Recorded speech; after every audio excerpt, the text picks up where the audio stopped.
plantas empregábanse para oficinas e os andares superiores estaban adicados á vivenda. Na nosa seguinte historia imos ver como se creou un gran imperio conserveiro. Xosé Ramón Curbera Puig era un empresario conserveiro de orixe catalá.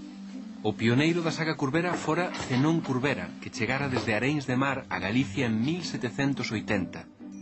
El fora un dos fomentadores cataláns que desenvolveran a industria da salga no seu momento. Desde esta oficina da súa fábrica viguesa dirixía as factorías que a súa empresa tiña espalladas polo litoral das Rías Baixas. Xosé Ramón Curbera xa nacera en Galicia e formaba parte da sociedade viguesa por dereito propio. En 1873 xa fora tenente alcalde do concello vigués e formaba parte da elite pesqueira da cidade. A conserva mudara o aspecto de Vigo e da súa comarca. Decenas de fábricas erguíanse mirando á ría. Miles de persoas traballaban daquela nas conserveiras ou nas industrias auxiliares, serradoiros, fábricas de envase, litografías. Vigo xa era o primeiro centro pesqueiro e conserveiro da península.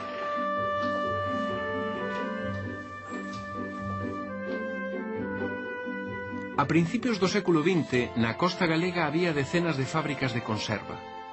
En 1921, a economía europea recuperábase dos efectos da Primeira Guerra Mundial e reabríanse os mercados mundiais. Deste xeito, as fábricas produciron 1.140.000 caixas de conserva e as de salga facturaron 120.000 toneladas de peixe. Todo iso nun sector no que traballaban 5.000 persoas, na súa maior parte mulleres. A muller foi o recurso máis barato como man de obra que atoparon os fabricantes conserveiros e as industrias derivadas da pesca.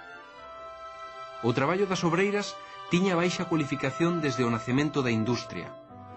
A temporalidade da pesca da sardiña, a principal especie enlatada, provocaba unha eventualidade grande no traballo feminino da conserva. Esa inestabilidade laboral compensábase porque as mulleres complementaban a actividade na fábrica co traballo na casa ou na horta, axudando deste xeito a economía familiar. Chegada a época da pesca, abandonaban as súas ocupacións e presentábanse a traballar na fábrica. Polo traballo diario de 9 horas cobraban 1 peseta e 2 céntimos, o que equivalería hoxe en día aproximadamente a 3,25 € diarios, e que era, ademais, menos da metade do que cobraban os homes polo mesmo traballo. A pesca, primeiro coa industria da salga e posteriormente coa da conserva, vai servir de motor de outras actividades económicas que terán moita importancia no futuro industrial de Galicia.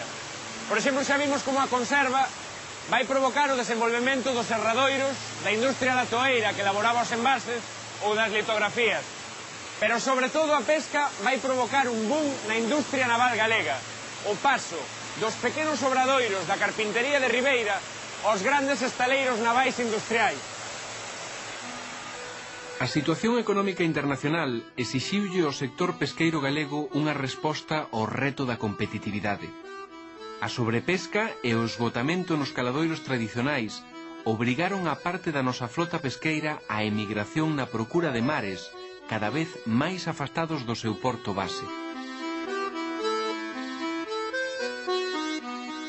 Unha das grandes revolucións no sector pesqueiro e que tivo grandes consecuencias no mundo da pesca foi capitaneada por unha empresa galega.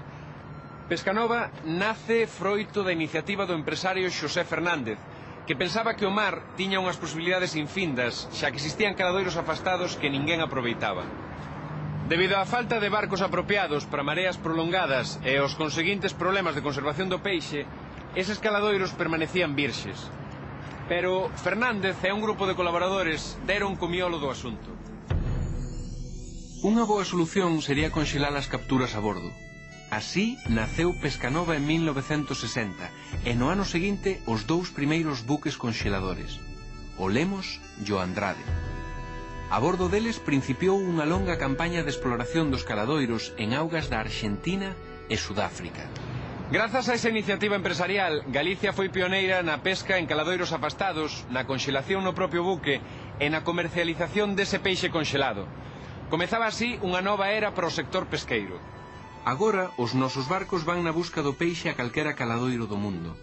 Os modernos buques pescan e procesan o peixe para incorporalo de contado aos mercados.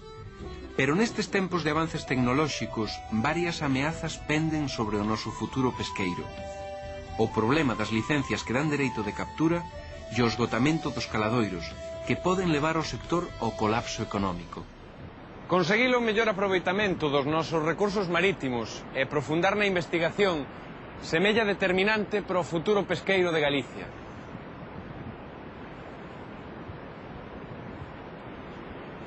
Estamos na piscifactoría de Cabo Vilán, no seu momento a maior planta de cultivo de rodaballo do mundo. A alimentación que provén do mar segue a ser de gran importancia para a nosa vida, pero os recursos mariños son limitados. A pesca atópase nunha encrucillada. É esta a única solución que nos queda para a sobreexplotación dos caladoiros? Teremos que aprender no futuro a ser mariñeiros en terra.